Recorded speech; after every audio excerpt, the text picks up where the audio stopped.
The morning sun filtered through the sheer curtains of my suburban Chicago home, casting gentle shadows across the wedding dress I'd been admiring for months. It hung there like a beacon of hope, my daughter Sarah's wedding dress, the one we'd chosen together during what I thought was one of our best mother-daughter moments.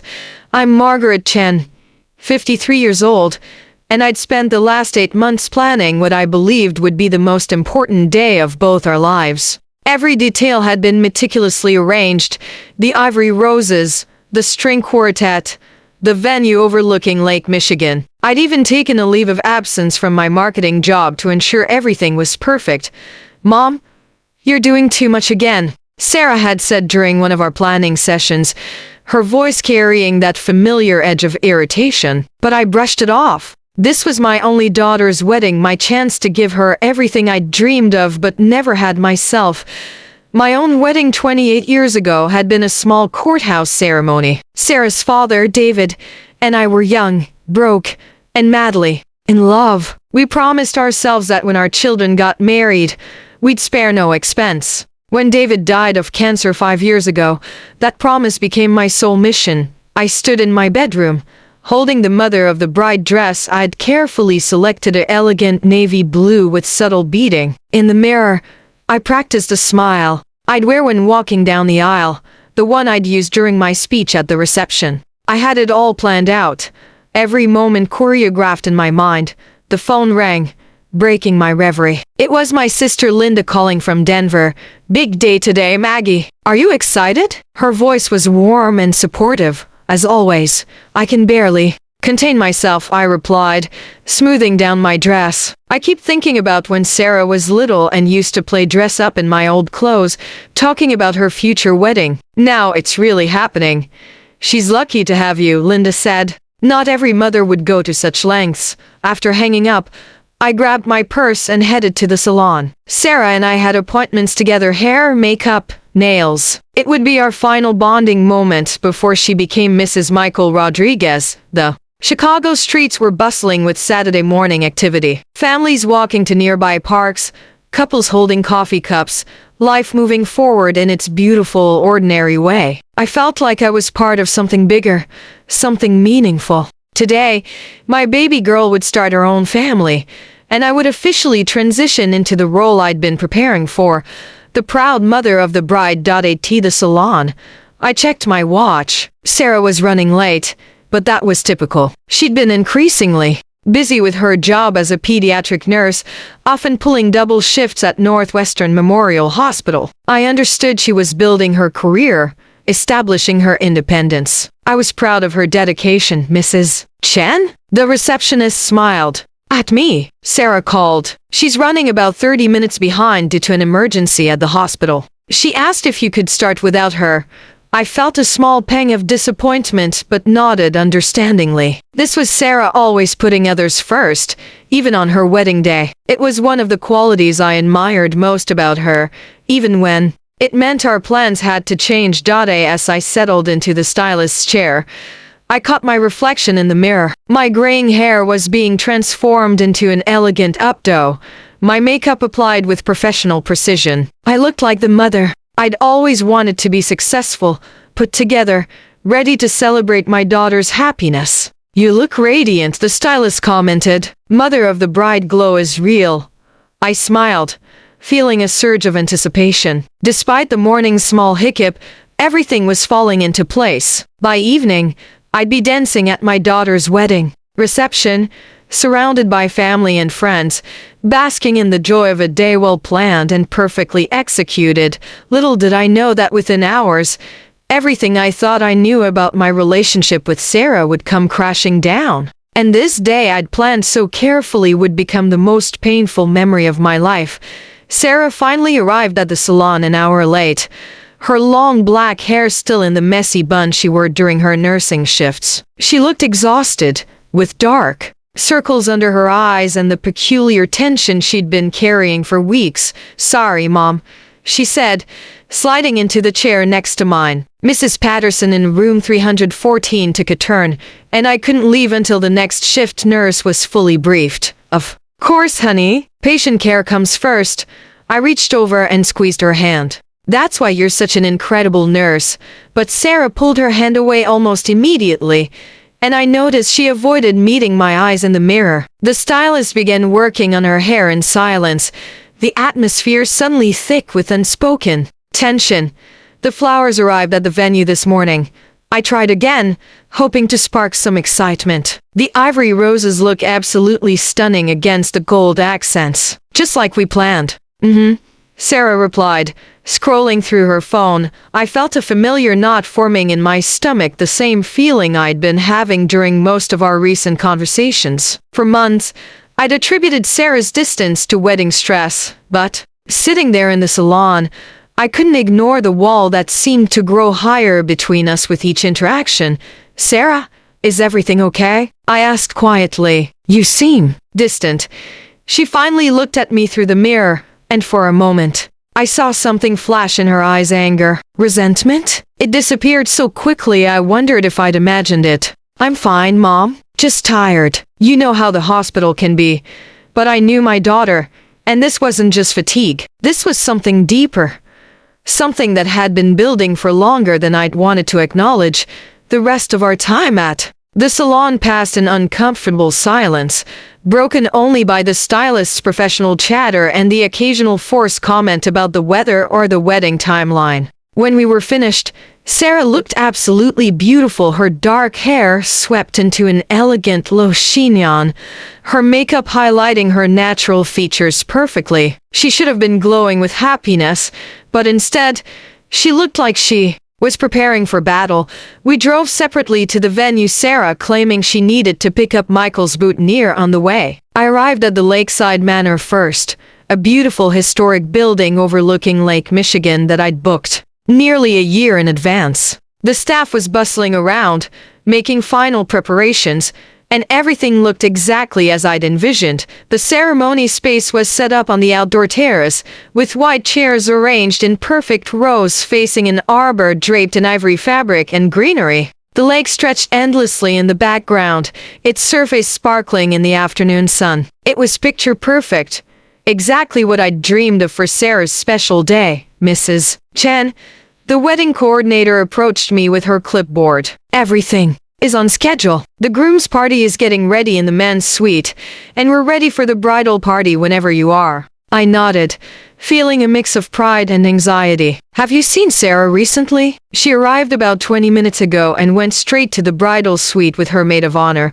I made my way to the bridal suite, expecting to find the joyful chaos of last-minute preparations, laughter, and excited chatter. Instead, I found Sarah sitting alone by the window, still in her street clothes, staring out at the lake.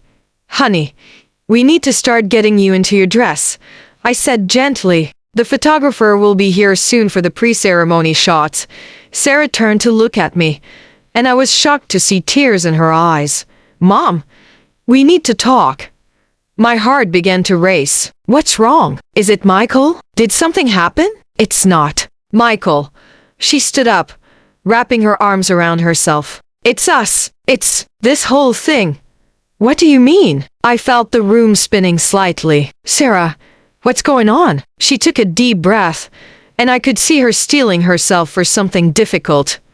I can't do this anymore, Mom. I can't pretend that everything is fine between us. I can't walk down that aisle and have you play the proud, loving mother when we both know that's not what this is really about.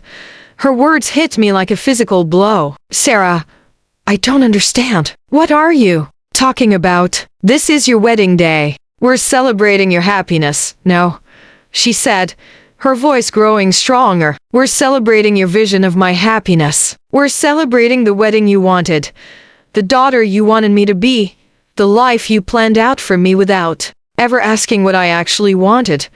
I stared at her, feeling like the ground was shifting beneath my feet. This was not how this conversation was supposed to go. This was not how this day was supposed to unfold. Sarah, I think you're just having pre-wedding jitters. Every bride feels overwhelmed. Stop, she interrupted, her voice sharp enough to make me flinch. Stop telling me what I'm feeling. Stop telling me what every bride feels. Stop making this about everyone except me. The tears were flowing freely now, smearing her carefully applied makeup, and I felt my own eyes filling up. "I don't understand," I whispered. "Everything I've done has been for you. That's exactly the problem, Mom," Sarah said, her voice breaking. "Everything you've done has been for your idea of me, not for who I actually am." The words hung in the air between us like a death sentence. I felt my carefully constructed world beginning to crumble, piece by piece, and I didn't know how to stop it. "Sarah, please," I said, my voice barely above a whisper. "Can we talk about this after the wedding? Your guests are arriving. Michael is waiting." "No, Mom." Her voice was firm now, resolute in a way I'd never heard before. "I can't walk down that aisle and pretend anymore. I can't stand in front of all those people and act like we're this perfect mother-daughter team when I've been suffocating for years." I sank into the nearest chair, my legs suddenly unable to support me. "Suffocating? Sarah, what are you talking about?" "I've given you everything. You've given me everything you wanted me to have," she corrected. "But you never asked me what I wanted. You never stopped to consider that maybe your dreams weren't my dreams." I tried to process what she was saying, but it felt like she was speaking a foreign language. "The college you chose for me, Northwestern, I wanted to go to Colorado State and study veterinary medicine. Do you remember that? I was obsessed with animals, spent every weekend volunteering at the animal shelter." I did remember vaguely. "But nursing is such a stable career, and Northwestern has an excellent program, see?" she interrupted. "Even now, you're explaining why your choice was better. You never acknowledged that it was my choice to make." The accusations kept coming, each one landing like a separate blow. "The apartment you helped me pick when I graduated, it was in the neighborhood you liked, close to where you thought I should live. The job at Northwestern Memorial, you knew someone who got me the interview. Even Michael." My heart stopped. "What about Michael?" Sarah's laugh was bitter, hollow. "You were so excited when I started dating him. A doctor, stable, good family, fits perfectly into your vision of who your daughter should marry. But did you ever ask me if I loved him the way a wife should love her husband?" I felt like I was drowning. "Do you? Don't you love Michael?" "I care about him deeply," she said. "He's a good man. But I'm not in love with him, Mom. I'm marrying him because it makes you happy, because it fits the plan you laid out for my life, because I've been too afraid to disappoint you." The room was spinning now, and I gripped the arms of my chair. "Sarah, if you don't want to marry Michael, then don't. We can call it off. We can. It's not just about Michael," she exploded. "It's about everything. It's about the fact that at 26 years old, I don't know who I am because I've spent my entire life being who you needed me to be." There was a knock at the door, and the wedding coordinator peeked in. "Ladies, we're ready for you whenever." She stopped mid-sentence, taking in Sarah's tear-streaked face and my obvious distress. "Is everything all right? Give us a few more minutes, please," Sarah said, her voice cracking. The coordinator nodded and quietly closed the door. "Sarah," I tried again, reaching for her hand. "We can figure this out. We can." She pulled away from me, and the rejection felt like a knife to my heart. "Mom, I need you to hear me, really hear me. I'm not walking down that aisle today. I'm not marrying Michael. And I'm not continuing to live this life that you've planned out for me. But the guests," I said weakly, "the venue, the money we've spent, is that really what you're worried about right now?" she asked, staring at me in disbelief. "Your daughter just told you she's been living a lie for years, and you're worried about the venue?" I realized how that sounded, but I felt like I was grasping for something solid in a world that had suddenly turned upside down. "What about Michael?" I asked. "You can't just leave him at the altar. He loves you."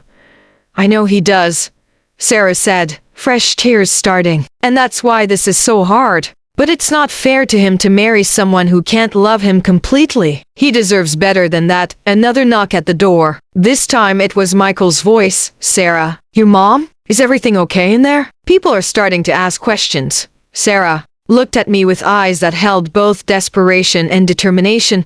"I'm going to tell him," she said. "I'm going to tell Michael, and then I'm going to go out there and explain to everyone that there won't be a wedding today." "Sarah, please, don't do this," I begged. "We can work through whatever problems we're having. We can go to counseling, we can, Mom, she said, her voice gentle but final. I love you, but I can't sacrifice my entire life to make you happy anymore. She walked toward the door, then paused and looked back at me. I need you to stay here while I talk to Michael and deal with the guests. I can't. I can't have you there trying to fix this or make excuses. This is something I need to do myself. With that, she opened the door and stepped out, leaving me alone in the bridal suite with the wedding dress that would never be worn. Surrounded by the fragments of all my carefully laid plans, I sat there in stunned silence, listening to the muffled sounds of conversation from outside, knowing that somewhere out there, my daughter was dismantling the future I'd so carefully constructed, and there was nothing I could do to stop her.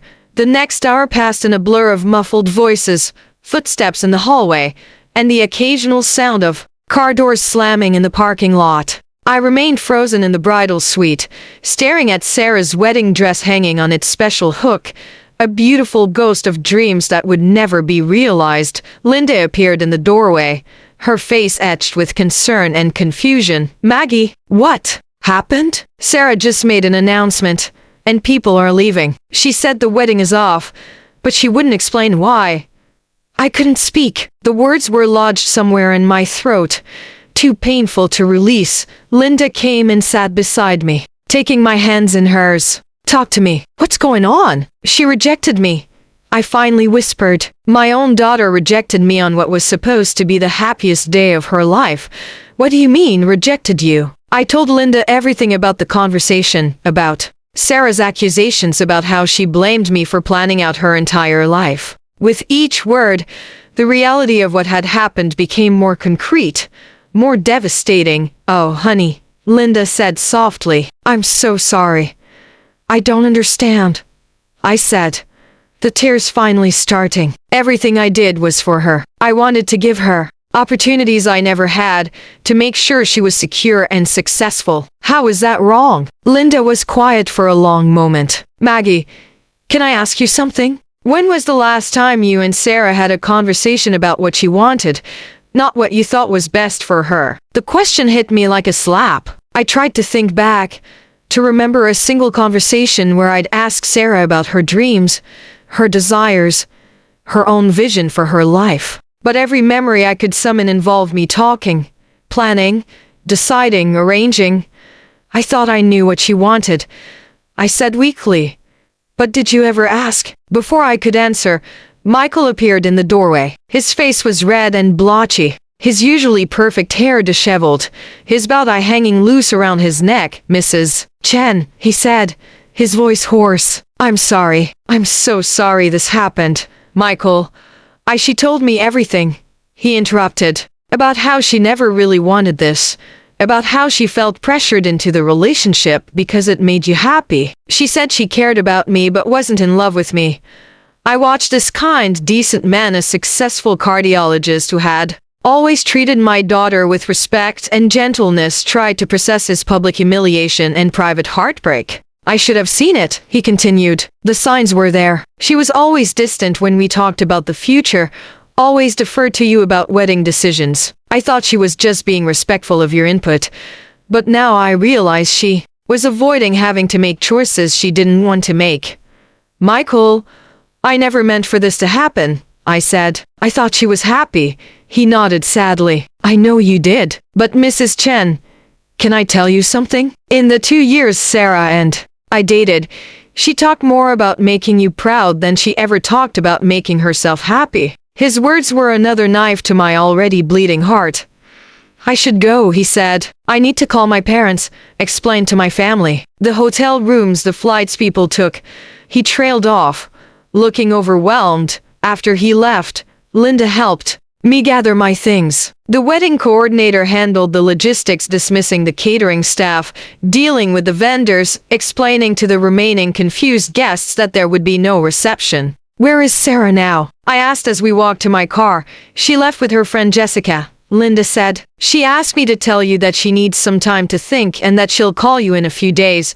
The drive home was a nightmare of silent streets and empty thoughts. My house, which I'd left that morning filled with excitement and anticipation, now felt like a mausoleum. The kitchen island was still covered with wedding favors I'd been planning to distribute. Small silver frames with photos of Sarah as a child. I picked up one of the pictures Sarah at age 5, missing her 2 front teeth, grinning widely in a pink dress I'd bought for Easter. She looked so happy, so carefree. When had that joy disappeared? When had I stopped seeing my daughter and started seeing my project? Linda stayed with me that night, making tea I couldn't drink and ordering takeout I couldn't eat. She handled the phone calls, the relatives flying in for the wedding, the friends who had heard the news, the vendors who needed to be notified. People are asking what they should do with their gifts. She said gently, "I don't know," I replied. "I don't know anything anymore." That night, I lay in bed staring at the ceiling, replaying every interaction Sarah and I had ever had. I thought about the college decision, how excited I'd been about Northwestern's nursing program, how I'd filled out most of her application myself to help her with the workload. I remembered the apartment hunting, how I'd dismissed the small studio she'd loved because it was too far from everything important. I thought about Michael, how pleased I'd been when she'd started dating him, how I'd immediately started planning their future together. With each memory, I began to see what Sarah had seen, a pattern of control disguised as care, of decisions made for her disguised as decisions made with her. ATM. I got up and walked to Sarah's old room, which I'd kept exactly as she'd left it when she moved out. Her childhood awards and trophies lined the shelves, her old stuffed animals sat on the bed, and her high school photos covered the bulletin board. But looking at it now, I realized something horrifying.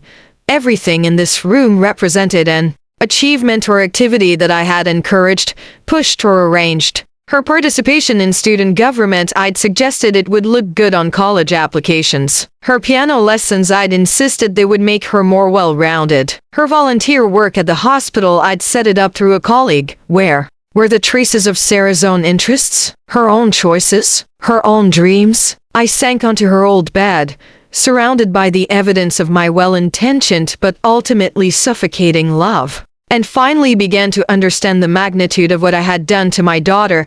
The week following the non-wedding was a blur of cancelled appointments, returned gifts, and uncomfortable explanations. My phone rang constantly, friends wanting to know what happened, distant relatives confused about the sudden change of plans, vendors asking about payment and pickup schedules. Linda fielded most of the calls. I wasn't ready to talk to anyone, wasn't ready to explain something I barely understood myself. Margaret, it was Mrs. Rodriguez, Michael's mother, calling on Thursday afternoon. I almost didn't answer, but guilt compelled me to pick up. "Hello, Carmen," I said, bracing myself. "I wanted to call and see how you were doing," she said, her voice gentle. "This must be so difficult for you too." Her kindness made me start crying. Again. "Carmen, I'm so sorry. About Michael. About everything. I never wanted this to happen." "I know you didn't," she said. Michael told us about his conversation with Sarah. He said she seemed relieved, actually, like she'd been carrying a heavy weight for a long time. Relieved. My daughter had been relieved to call off her wedding, to escape the life I'd so carefully planned for her. "How is Michael?" I asked.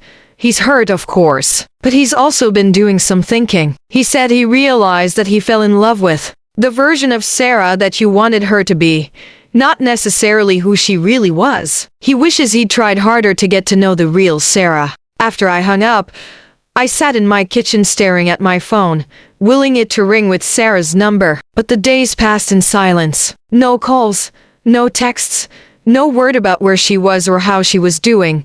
On Sunday, exactly 1 week after the wedding, I drove to Sarah's apartment. Her car wasn't in the parking lot, and when I knocked on her door, there was no answer. Her neighbor, Mrs. Patterson, an elderly woman Sarah sometimes helped with groceries, emerged from the adjacent apartment. "Oh, Mrs. Chen," she said. "Sarah isn't here. She left a few days ago with some suitcases. She asked me to water her plants and said she'd be back in a couple of weeks.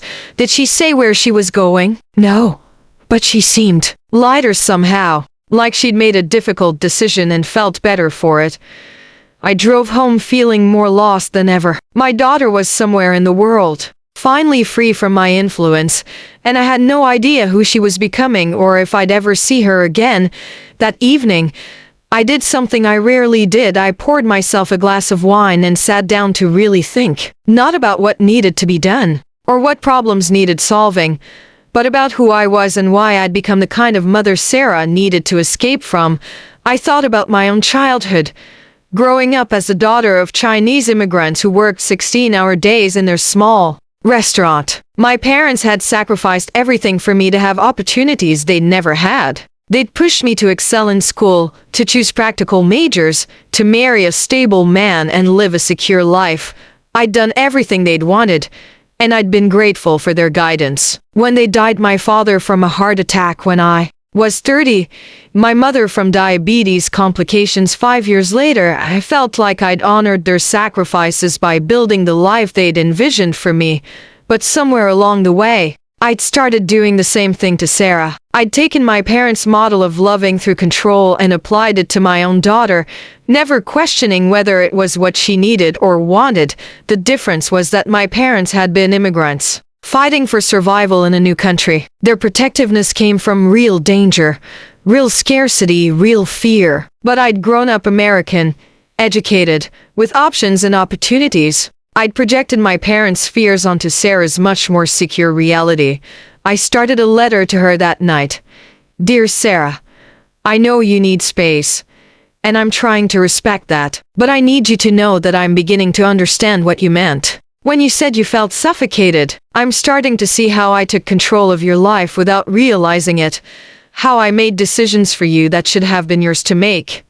I don't know how to fix this, but I want to try. I want to learn how to be the mother you need, not the mother I think you should have.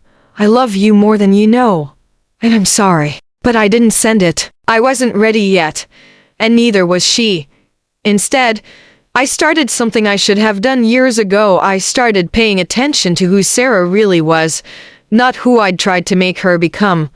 I went through photo albums, reading between the lines of old family pictures. I noticed that in photos from activities I'd chosen for her, piano recitals, honor society ceremonies, academic awards, Sarah's smile never quite reached her eyes. But in candid shots playing with animals at the zoo, laughing with friends, at casual gatherings, volunteering at the animal shelter, her joy was radiant and genuine. I found her old journals in her bedroom, the ones she'd kept sporadically throughout high school and college. With trembling hands, I opened one from her senior year.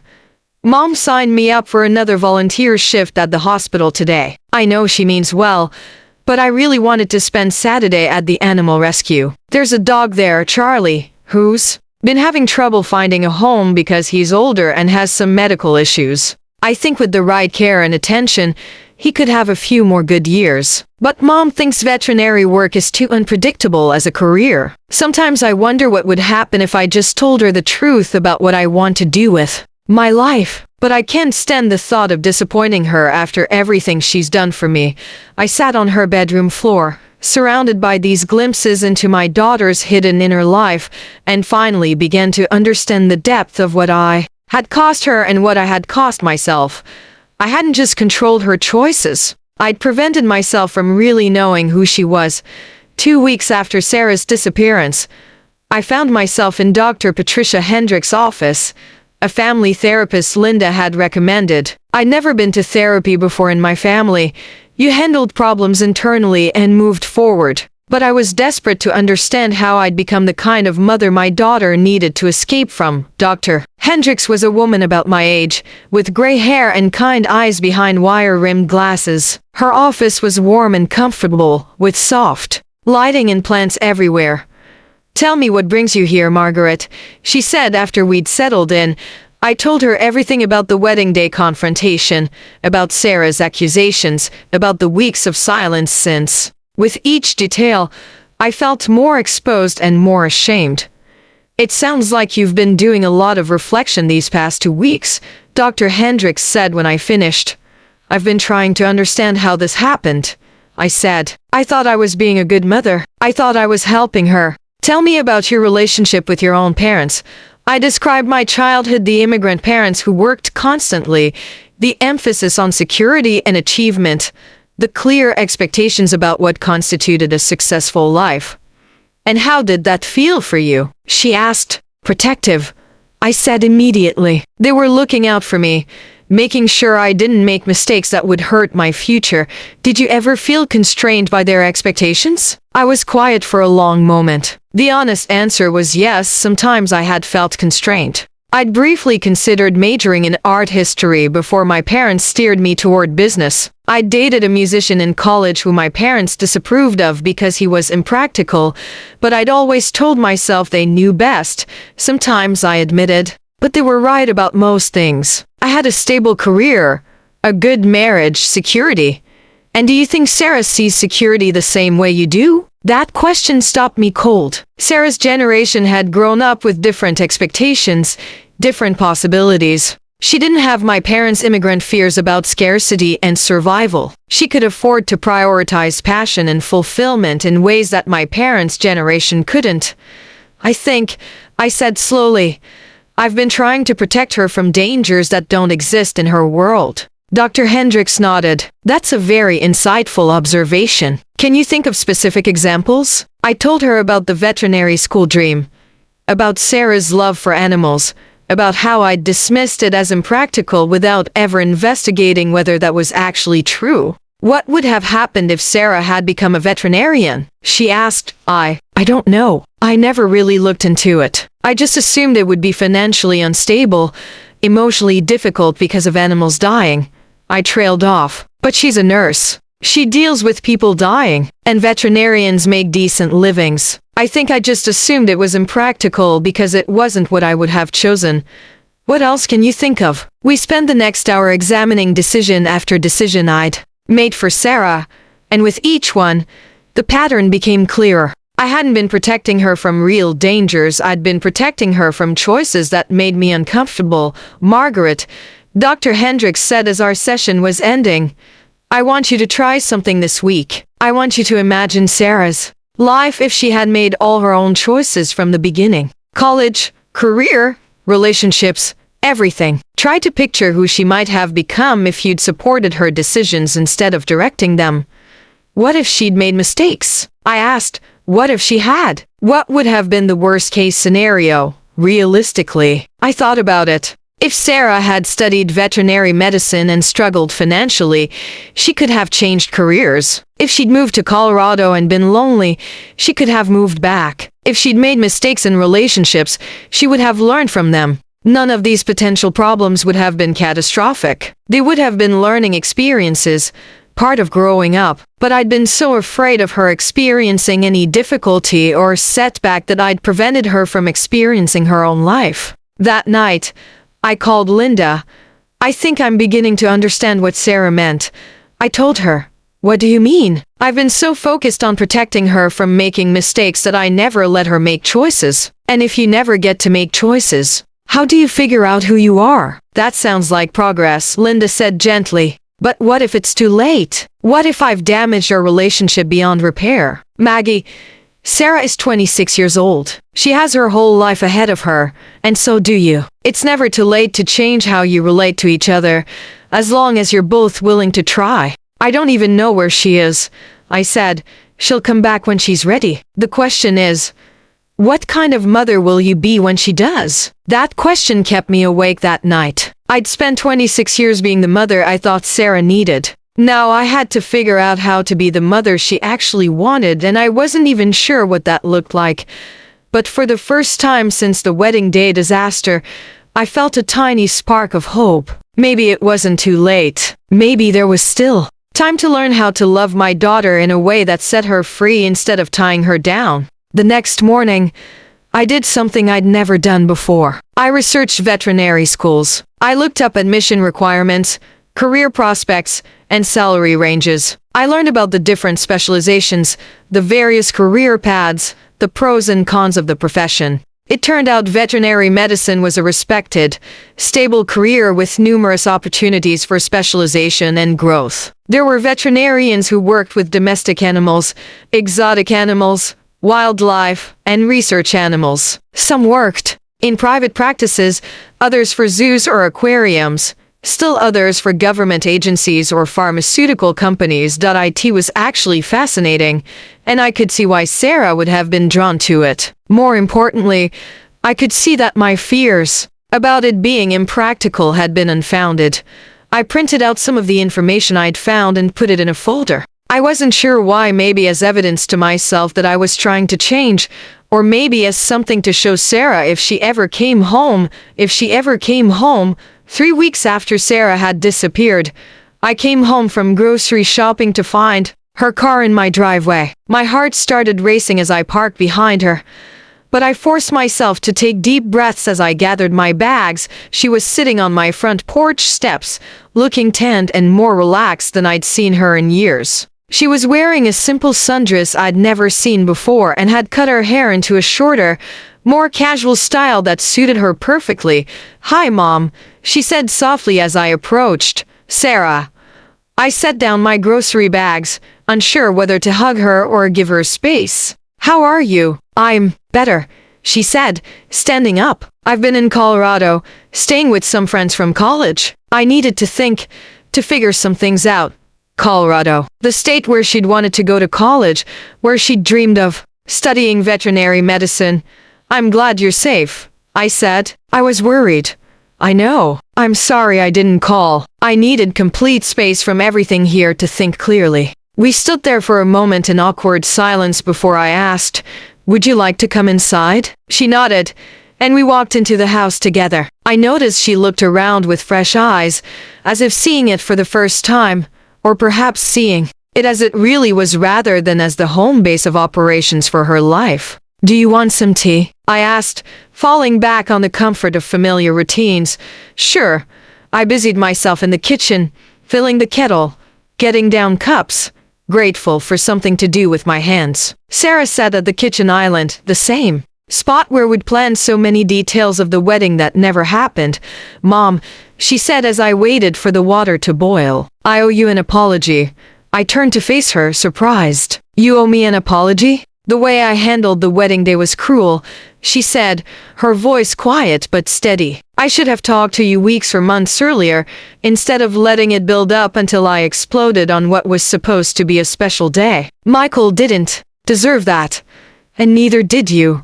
I felt tears starting. "Sarah, you don't need to apologize. I'm the one who should be. Let me finish," she said gently. "Please." I nodded and sat down across from her. "I was angry for a long time," she continued. "Angry about feeling like I didn't have control over my own life.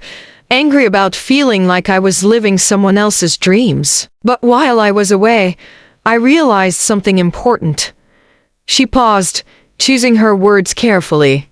"Everything you did came from love. I know that. You wanted me to have security, opportunities, success. You wanted to protect me from struggle and disappointment. I understand that now, and I appreciate it, even if I couldn't see it at the time."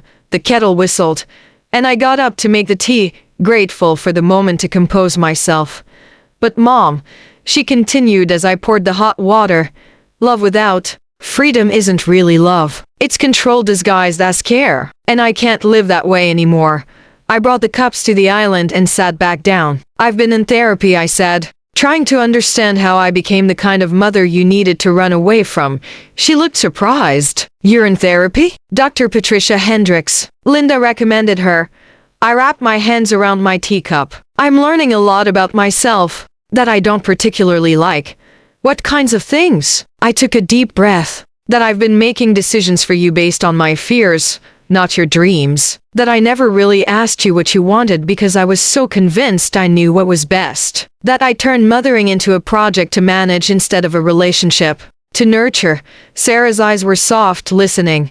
"I researched veterinary schools while you were gone," I said, pulling the folder I'd prepared from the counter. "I don't know why I thought it was impractical. It's actually a stable, respected field with lots of opportunities." She stared at the folder, then at me. "You researched veterinary schools? I should have done that 7 years ago when you first mentioned it. Instead of dismissing your dream, I should have helped you explore it." She opened the folder and flipped through the pages I'd printed information about different programs, career paths, specializations. Her eyes filled with tears. Mom, she whispered. I don't know what to say. You don't have to say anything. I just want you to know that I'm trying to understand. I'm trying to learn how to be a different kind of mother. We sat in silence for a few minutes, both of us processing. What happened with Michael? I finally asked. Have you talked to him? We met for coffee last week, she said. He's hurt, obviously, but he's also relieved in a way. He said he realized he'd been trying to love the version of me that you wanted me to be, not who I actually was. We both agreed that wasn't fair to either of us. I'm sorry, I said. I'm sorry I put both of you in that position. He's actually dating someone new, she said with a small smile. A resident from his hospital. Someone he met on his own without any family interference. He seems happy. I felt a complex mix of emotions, sadness that my vision of Sarah's future was truly over, but also genuine happiness that Michael was finding his own path. What about you? I asked. What do you want to do now? She looked at me carefully, as if testing whether this was a real question or a setup for me to start planning her life again. I quit my job at Northwestern Memorial, she said. I'm going back to school. My heart jumped, but I forced myself to stay quiet, to let her tell me instead of assuming. Colorado State has a veterinary program, she continued, watching my face for a reaction. I've been accepted for the spring semester. I felt a rush of pride and excitement, followed immediately by panic about the distance, the change, the uncertainty. But I caught myself before speaking. How do you feel about that? I asked instead. She smiled, the first genuine, joyful smile I'd seen from her in years, terrified and excited and nervous and happy all at once. She said, for the first time in my life, I'm making a decision based on what I want, not what I think I should want or what would make someone else happy. It sounds wonderful, I said, and I meant it. Really? She asked, looking surprised. Really? You light up when you talk about animals. You always have. I should have seen that years ago. We talked for another hour about her plans, her hopes, her fears about starting over. I practiced listening without offering solutions, asking questions without pushing toward particular answers. It was harder than I'd expected, but also more rewarding. I was learning who my daughter really was, probably for the first time. As she was getting ready to leave, she paused at the door. Mom, I want you to know I don't want to cut you out of my life. I love you, and I want us to have a relationship, but it has to be different. I understand, I said. I want that too. I want to know who you really are, not who I think you should be. She hugged me then, and it felt different from any hug we'd shared in years. It felt real, honest, like she was hugging me instead of the role she'd been playing. I'll call you from Colorado, she said, and maybe you could come visit sometime, when I'm settled. I'd like that very much. After she left, I sat in my kitchen surrounded by the remnants of our conversation, the folder about veterinary schools, the teacups, the sense that something fundamental had shifted between us. For the first time in weeks, I felt hope that we might be able to build something new together. Something based on who we actually were rather than who we thought we should be.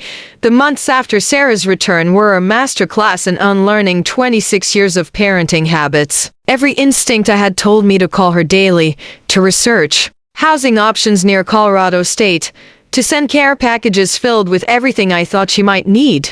But I was learning the difference between supporting someone and managing their life.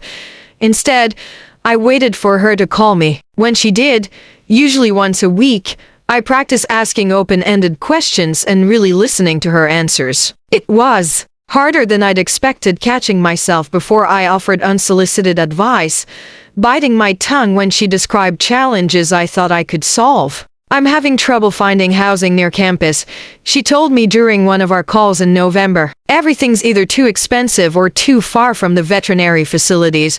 My old self would have immediately started researching apartments, making calls, perhaps even flying out to help her look. Instead, I took a breath and asked, what options are you considering? There's a house about 15 minutes from campus where I could rent a room from this older couple, she said. They have 2 dogs and a cat, which would actually be perfect for getting more animal experience. But the room is pretty small. How do you feel about that? I asked. I think it might work well, she said, and I could hear the surprise in her voice that I wasn't jumping in with opinions. The couple seems nice, and they said I could help with their animals in exchange for reduced rent. That sounds like it. Could be a good arrangement, I said. What's your gut telling you? That it feels right, she said. It's not fancy, but it feels like my choice, you know. I do know, I said, and I was beginning to. Dr. Hendricks and I talked about these conversations during my weekly sessions. How does it feel to step back and let Sarah make these decisions? She asked. Terrifying, I admitted, but also liberating. I didn't realize how much energy I was spending trying to manage her life. It's exhausting to be responsible for someone else's happiness. What have you been doing with that energy instead? It was a good question. For the first time in decades, I wasn't focused on Sarah's next milestone, the next decision that needed to be made, the next problem that needed solving. I've been thinking about my own life, I said. I realized that I've been so focused on Sarah's future that I've neglected my own.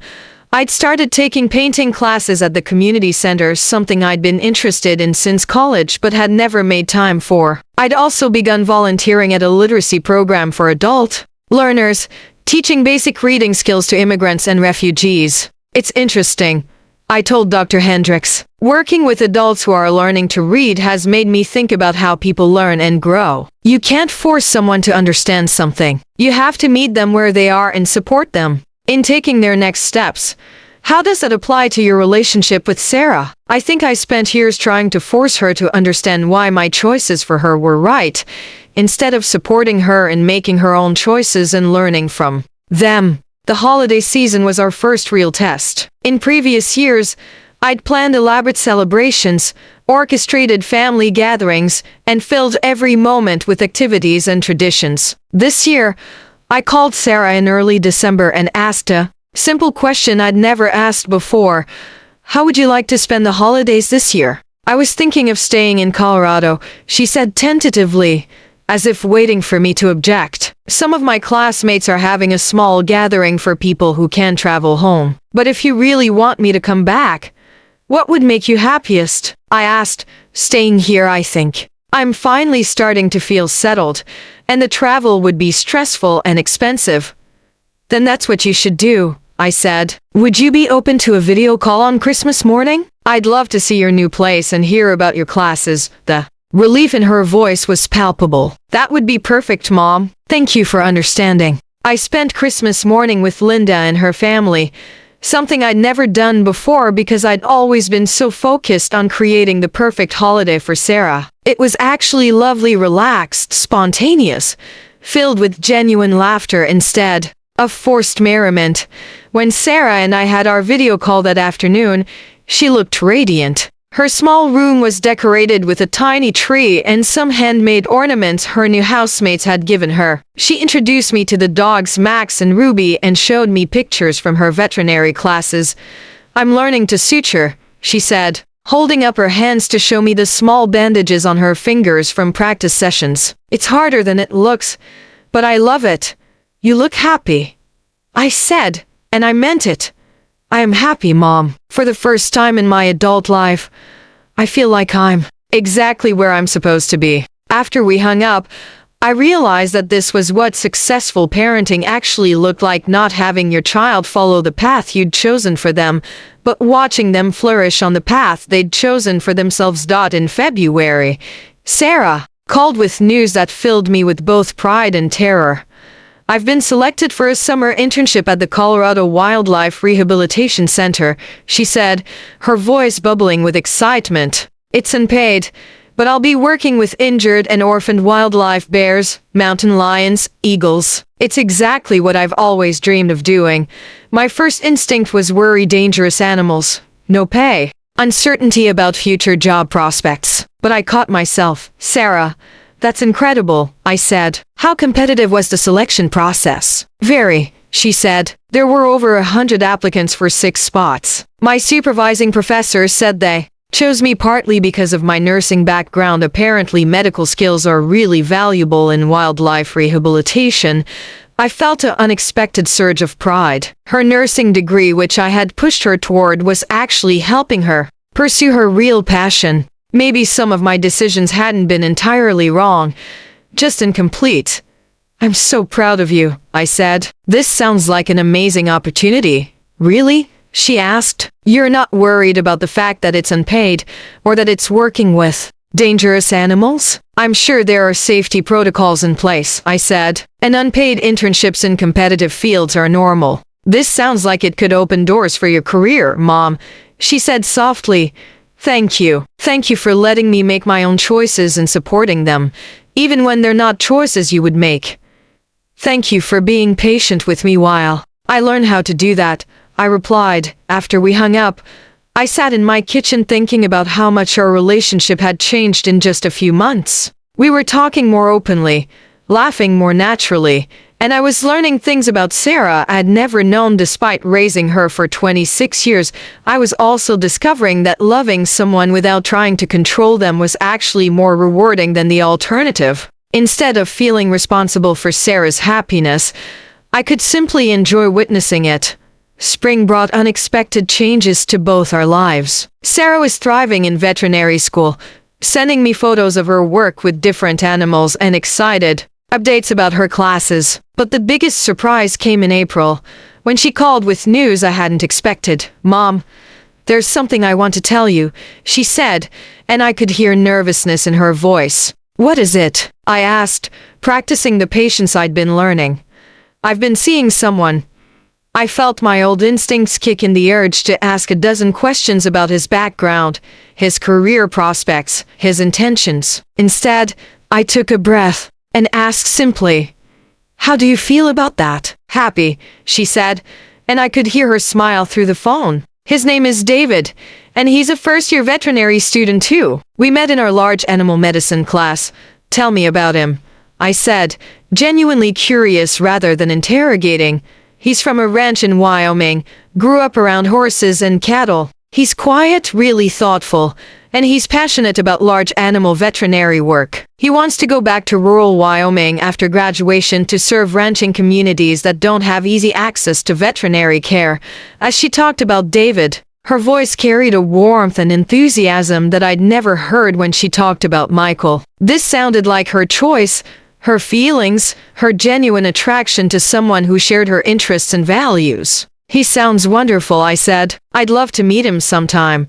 Actually, she said hesitantly, that's part of why I'm calling. We're planning to drive to Chicago next month so I can show him where I grew up. Would you be interested in having dinner with us? The old me would have immediately started planning an elaborate meal, researching David's background, preparing a mental list of questions to determine his suitability for my daughter. The new me just felt grateful to be included in her life.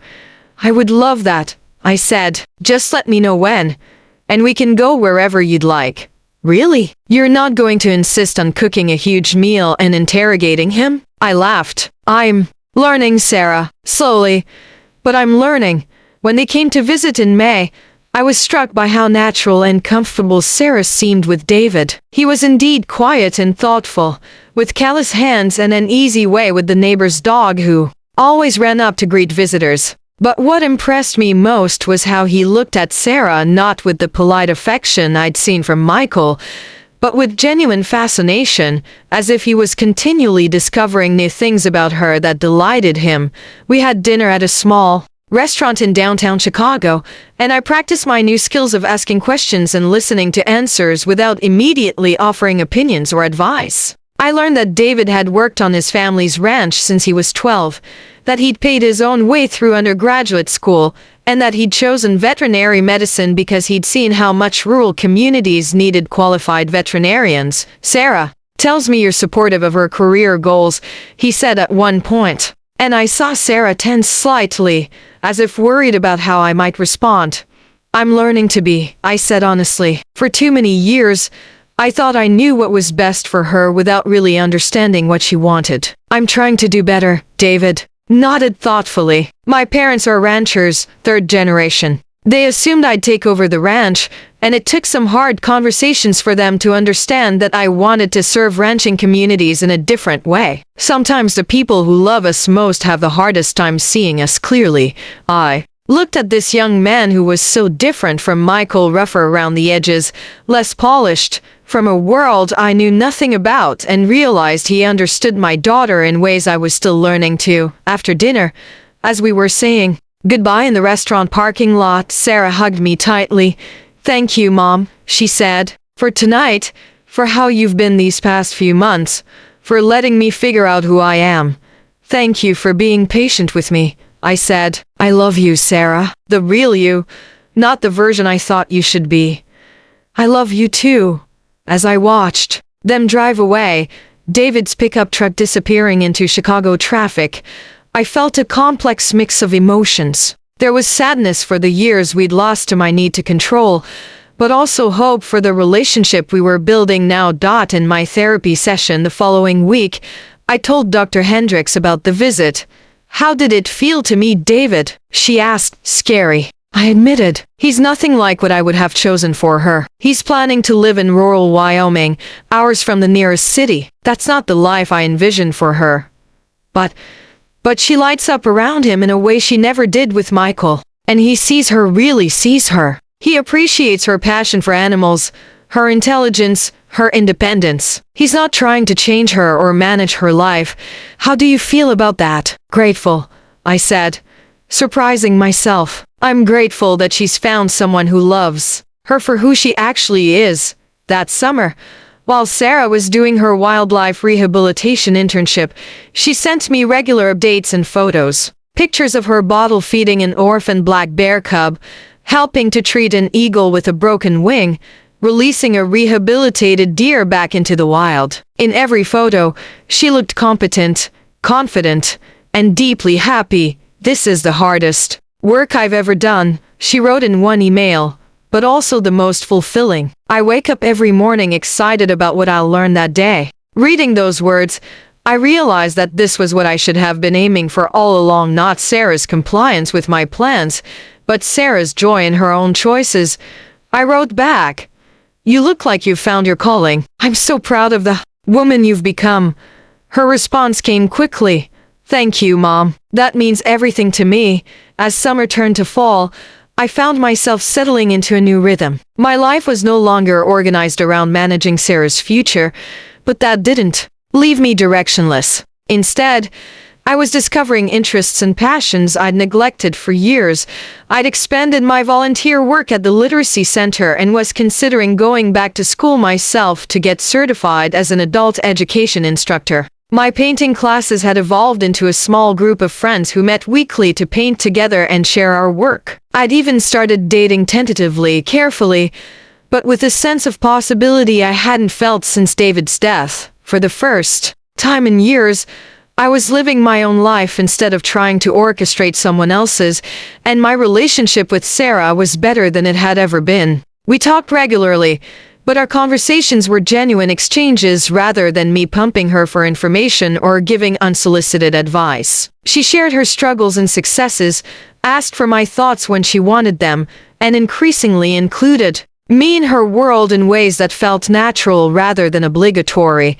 We were building something new together, not the mother-daughter relationship I'd tried to control, but one based on mutual respect and genuine interest in each other's lives. 1 year after the wedding that never was, I received a call that would test everything I'd learned about letting go and trusting my daughter's choices. "Mom," Sarah said, her voice carrying a mixture of excitement and nervousness I'd come to recognize. "David and I have some news."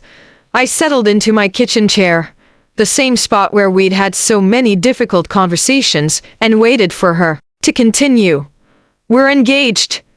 The words hit me like a wave of déjà vu. Another engagement, another future son-in-law, another set of decisions that would shape my daughter's life. But this time, instead of immediately launching into planning mode, I took a breath and focused on Sarah's voice. "How do you feel about that?" I asked a question that had become my default, the one that put her experience at the center, instead of my expectations, terrified and thrilled and absolutely certain. All at once, she said, laughing. "He proposed last weekend during a hike in the mountains. It was perfect, Mom. Just us and the sunrise and the most beautiful view I've ever seen.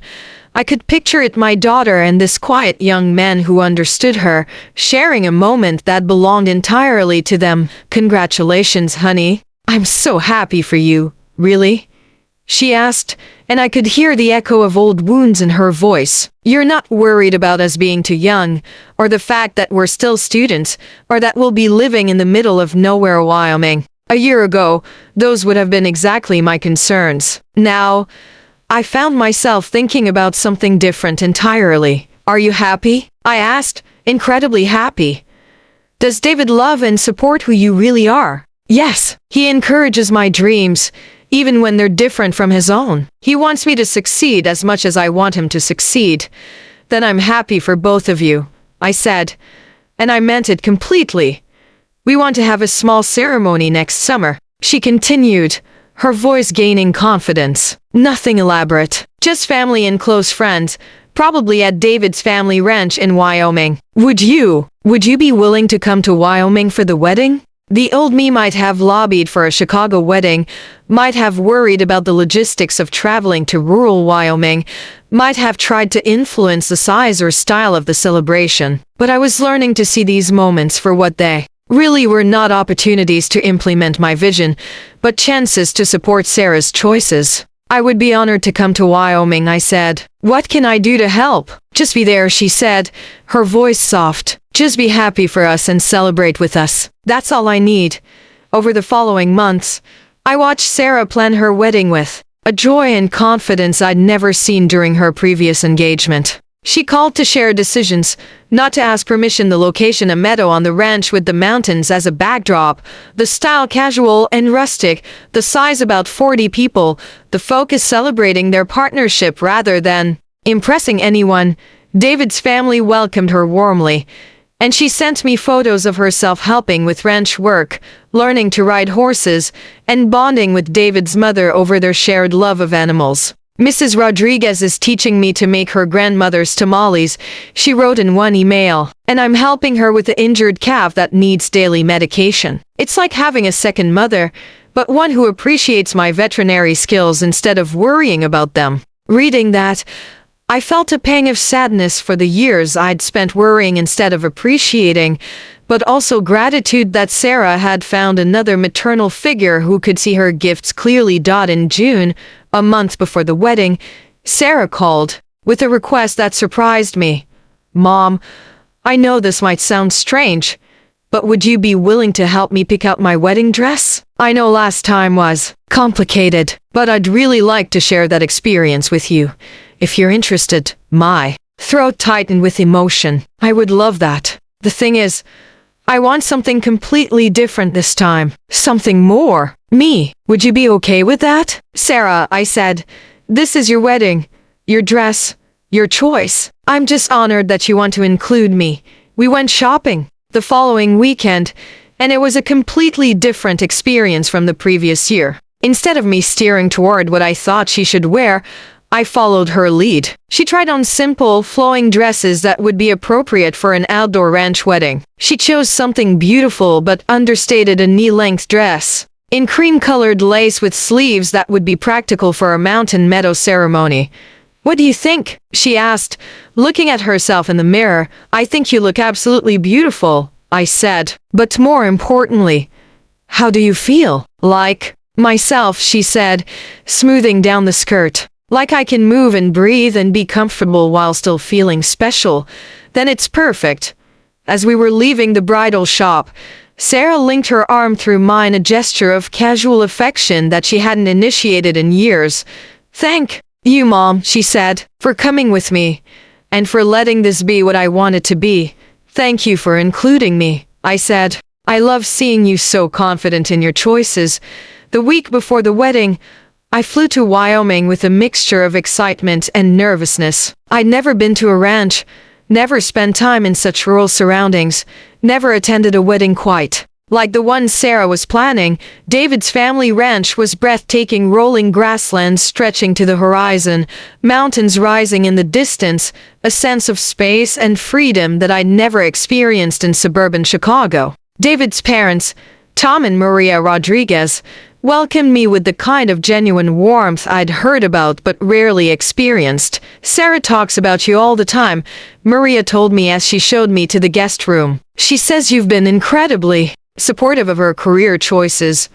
I'm learning to be, I said, using the phrase that had become my standard response to such comments.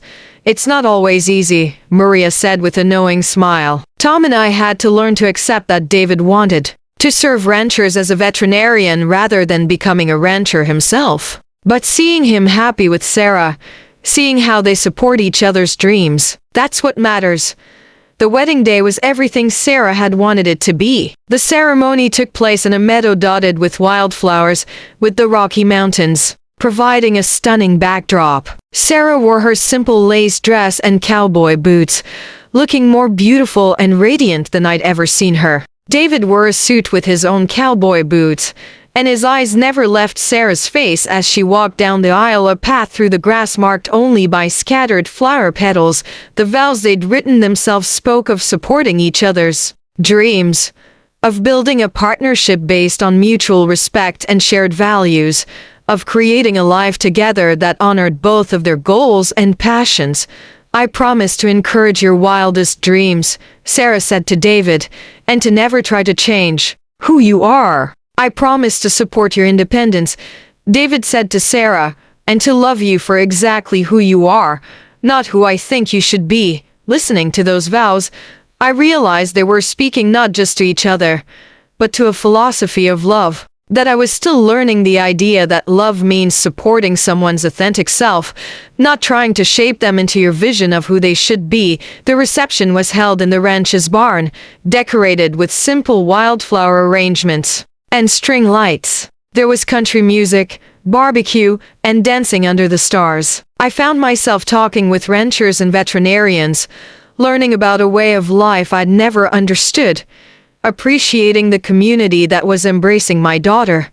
Late in the evening, Sarah found me sitting on the porch, watching the stars, more stars than I'd ever seen in my light-polluted Chicago suburb. "Thank you for coming, Mom," she said, sitting beside me. "I know this isn't the wedding you would have planned for me. It's better," I said, surprising both of us. "It's authentically you and David. It's full of joy and meaning. It's everything a wedding should be." She was quiet for a moment. "Do you ever regret how things happened? With Michael and the first wedding, I mean?" I considered the question carefully. "I regret the pain it caused," I said. "I regret that it took such a dramatic moment for us to have the conversations we should have been having all along. But I don't regret that it happened, because it forced us to build something better."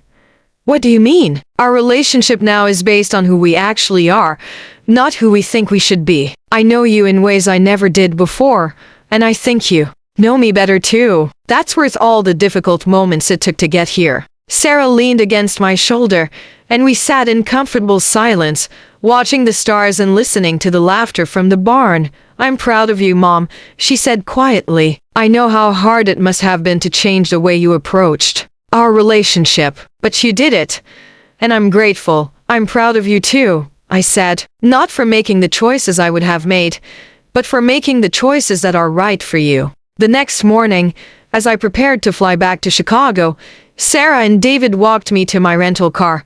"We'll visit Chicago soon," Sarah promised, "and maybe you could come back here sometime. I'd love to show you more of David's family ranch." "I'd like that," I said, and I meant it. This place that had initially seemed so foreign to me was now part of my daughter's life, part of her happiness. As I drove away from the ranch, I reflected on the journey that had brought us to this point. A year and a half ago, I'd been a controlling mother who thought I knew what was best for my daughter. My attempts to manage her life had driven her away and nearly destroyed our relationship.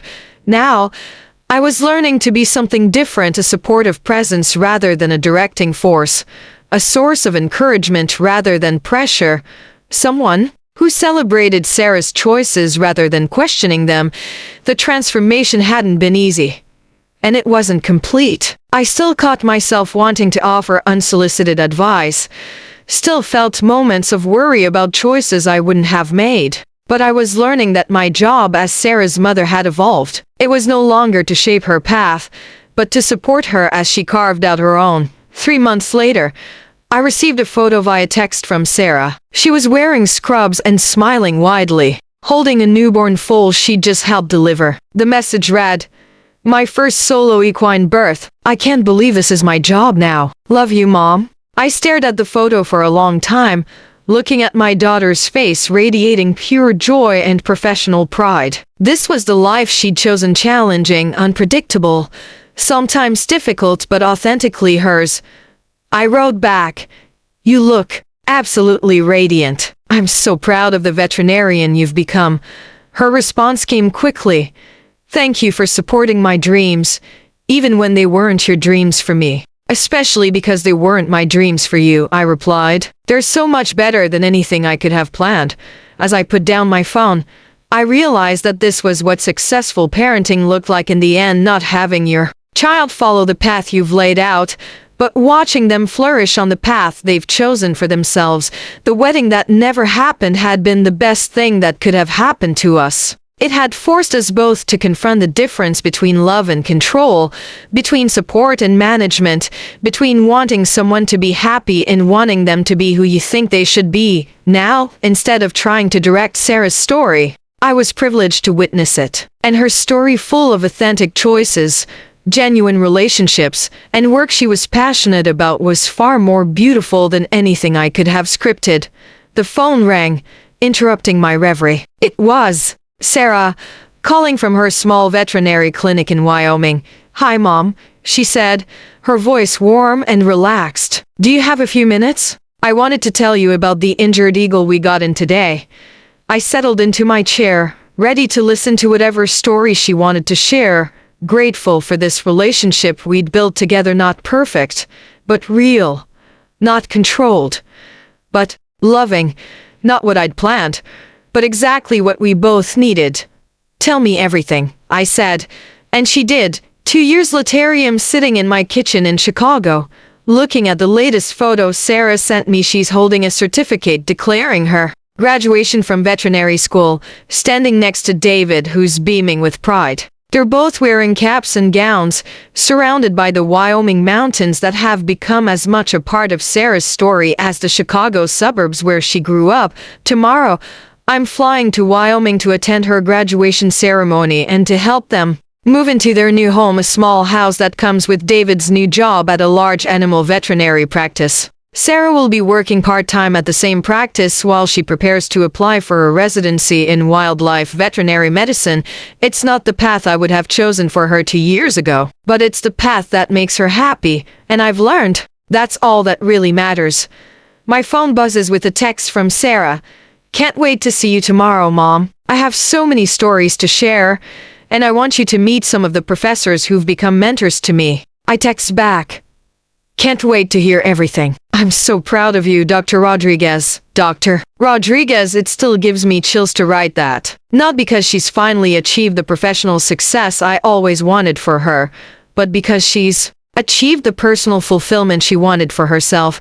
The kitchen timer goes off, pulling me back to the present. I'm baking cookies to take with me to Wyoming, not because Sarah asked for them, not because I think she needs them, but because I enjoy baking and I know she likes my chocolate chip cookies. It's a small gesture of love without strings attached, giving without controlling. As I pull the cookies from the oven, I think about how much both of our lives have changed since that terrible, wonderful wedding day that forced us both to confront who we really were and what we really needed from each other. I've learned that being a mother doesn't mean being a manager. It means being a witness to your child's journey, a supporter of their authentic choices, and a safe harbor they can return to without fear of judgment or attempts at redirection. Sarah has learned that she can love me while also living her own life, that she can maintain our relationship without sacrificing her independence, and that it's possible to be both grateful for my care and honest about what she needs from me. We talk once or twice a week now, and our conversations are filled with real sharing, her telling me about challenging cases at the veterinary clinic, me telling her about my adult education classes and the new painting techniques I'm learning. We're both living our own lives, but we're also genuinely interested in each other's experiences. Last month, She asked for my advice about something for the first time in years, not because she felt obligated to include me, but because she genuinely wanted my perspective on a professional decision she was facing. The fact that she asked meant more to me than any compliance with my wishes ever had. "I trust your judgment, Mom," she'd said. "You've gotten really good at listening without trying to take over."